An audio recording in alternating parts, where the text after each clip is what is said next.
Well, happy Monday and welcome to another live stream of the break room. Listen, now have you ever heard of say yes to the dress or say yes to the address or even the song by Floetry, Say Yes, and they say all you got to do is say yes.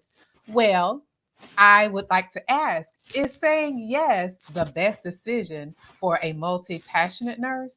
All right, we're going to get into it. So, again, I am Deetra Dennis, and I am the self care coach for the multi passionate nurse. And I empower the nurses to prioritize the care of their MVP, their most valuable patient, which is themselves, so that they can show up as the best version of themselves and impact the well-being of those connected to them.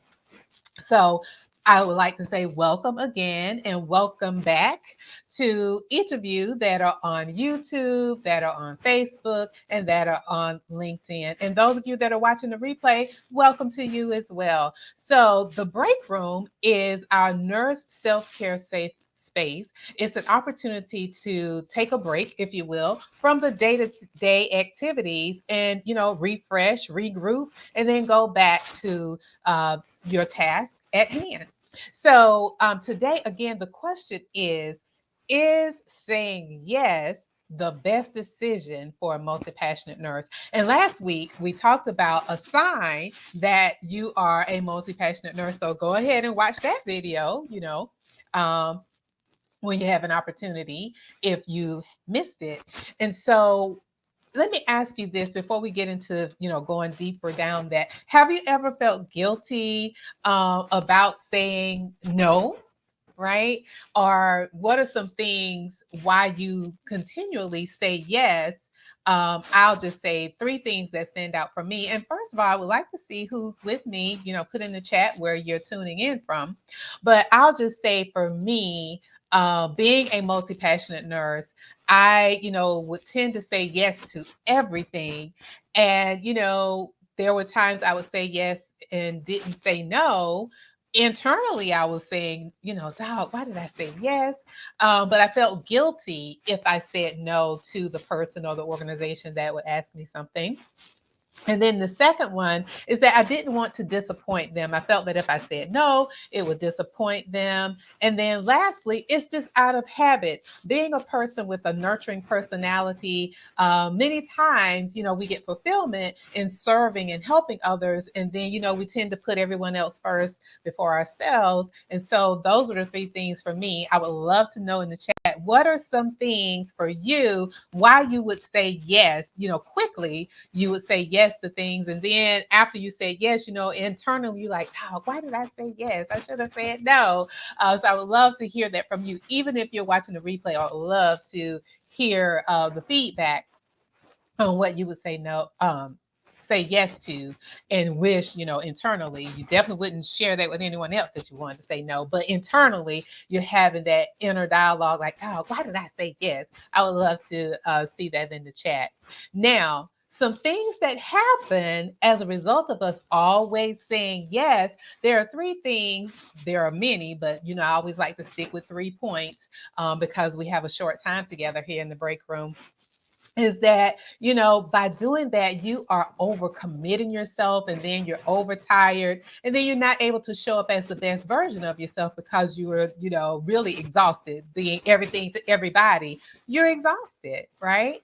The other thing that happens when you are always saying yes is that, it creates stress for you. And we have, and what happens with the stress, prolonged stress, we've talked about this before about burnout, and then that impacts your health and well-being. And we have a video again a live stream that we talked about that before, and what is burnout doing to your body. So again, if you want to watch that, at your leisure, to watch that. And then lastly, you don't have time for yourself because you, again, you listen, I'm gonna say it like this: you are tired, okay? You're tired without the R. I don't know if anybody's ever been to that point of exhaustion that you tired, not tired, but tired. Take the R out. I'm not sure if you had that experience or not, but when you're saying yes, those are some things that happen. So what I want to leave with you today is to consider this: the next time someone asks you to, be of service or to do a task or whatever it may be that they ask of you, before that, I would say, number one, start practicing in the mirror saying no, because no is a complete sentence, right? So practice in the mirror saying no with love and with confidence. Because let me tell you, I remember my first time ever saying no to someone. Because listen, I would say yes to everything, okay? And like I said, being everything to everybody and just totally exhausted. But the first time that I started would say no, the first time I said no to someone, I was so nervous. I mean, I was just sweating, and thankfully it was over text, but still I was, just had a moment with saying no. That really shook me. Look, I needed to go sit down somewhere after I said no, because I had just a range of emotions when I first said no. So to prevent that, go ahead and practice in the mirror saying no with a smile, with confidence, and with love. Okay, so that's number one. The second thing I would say is slow down before you respond. Because listen, when someone asks us something, we automatically like, yes, yes, I'll do it. And like I said, as I said earlier, you end up saying like, why did I say yes? Knowing that, whatever the issue is, like, why did I say yes? So pause, take some time. And if they don't need a response from you immediately, sleep on it, because once you sleep on it, you have an opportunity, your subconscious has an opportunity to process things. And then when you awaken refreshed and can have clarity of thought and really be able to respond to the person, be it yes or no, on that next day after you've had an opportunity to sleep on it. And the last one, I would say, consider these questions as you're processing, and when you pause or pump the brakes before you answer. I would say, consider whether you have the time, you have the energy, or if it's money, if you have the money, or if it's something of interest, that the person is asking you to do. Consider those things before you respond. So, to answer the question that we started this conversation off with is saying yes the best decision for a multi-passionate nurse? And I will say it depends, because after you've had an opportunity to go through that list of processing, pausing, and then asking those questions, considering those questions, then you can determine whether, okay, well, I can say yes, I can do that.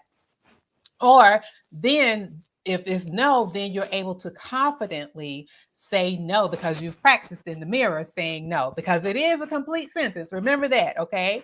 That no is a complete sentence. So that's all I have for you. Were there any questions or anything that you have? I'm looking here to see if there's anything in the chat. And so the other thing I wanted to just mention with you as well, because I didn't say this in the beginning, is to like the video and share it with someone who you feel could benefit from what we've talked about. If you know a nurse that is a multi-passionate nurse, like I said, what we talked about last week, feel free to share this with her. And I know it will be a blessing to her, because these are some things that I have gone through. Is nothing that I'm sharing that I haven't gone through myself in being a multi-passionate nurse, and having to learn how to pause and pump the brakes before I said yes. Because many times when I was saying yes all the time, like I mentioned, I would be overcommitted and just exhausted and not showing up as the best version of myself. And I always want to be able to bring the best of me to everything that I do, and giving excellence, having excellence and quality in everything that I do. So again, share this with someone else that is a multi-passionate nurse that could benefit from the things that I'm sharing. And so again, like the video, share and comment below. Again, this is not just me talking before you. I would love to have feedback on, number one, like I mentioned before, when you have said yes, why do you say yes all the time? Is it because you feel guilty in saying no? I would love to hear the feedback from you on that as well. And so, I always like to end with a quote. So this one is, when saying yes to others, make sure you're not saying no to your wellness. All right. So if there aren't any questions or comments, and I'm looking before I end, I don't see any. And so I look forward to seeing you on next Monday. We're here live every Monday at 7 o'clock p.m. Eastern Standard Time. So I look forward to seeing you then, and have a wonderful week.